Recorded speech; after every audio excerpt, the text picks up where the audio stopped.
So the story in Nepal has two main dynamics ongoing right now. You have what is happening on the ground, utter devastation, people climbing out of the rubble and trying to find ways to get the medical attention and the immediate needs that are required by so many thousands of people. And then you have the drama up above on Everest, where there were about 1,000 people attempting to climb the world's largest mountain when that earthquake hit. Now take a look at this video. It shows the moment when the base camp got hit. 17 people lost their lives. We have a climber who reached the summit of Mount Everest with us right now. His name is, he soloed it in 2011, which is a very difficult thing to do. He wrote a book called Blind Descent.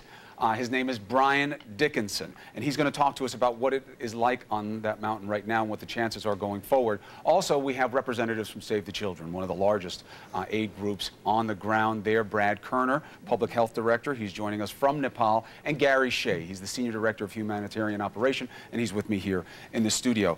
It's great to have all of you here. The need is great on several levels. Let's deal with the exigent circumstances up on the mountain. Brian, what is it like right now for those people who are clinging together and hoping to wait out the conditions?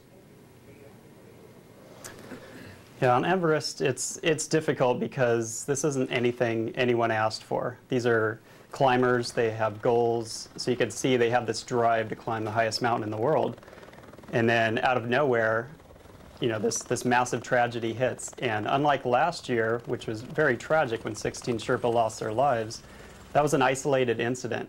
This year, the whole country is wrecked, and I think out of respect for the Sherpa and the Nepalese people, I mean, you really have to, you know, just respect what they need, and, you know, they need to get down and see if their villages and their families are safe, and if they close the mountain for the year, I mean, that's what they need to do, and you need to kind of put your goals on hold at this point. But I know it's, when you're in the moment, it's very difficult to kind of take a step back and realize all of that. The ambition of wanting to climb is one thing. The ambition of wanting to survive, a very different one. What are they doing right now? How long can they hold out if the conditions stay as they are now and they're not able to get helicopters to some of these locations? What are the possibilities up there?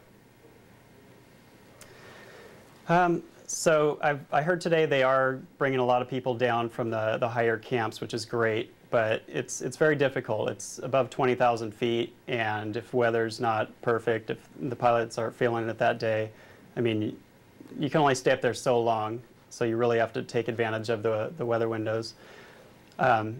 It's difficult because you have to be, you know, mentally tough. You're essentially cut off from the world, but at the same time, you have some of the best guides in the world up there. They're trained in survival tactics. They have the gear, you know, fuel and food necessary to live for, you know, a week or a few weeks, and to ration what they have. And at altitude, you're not overly hungry anyways.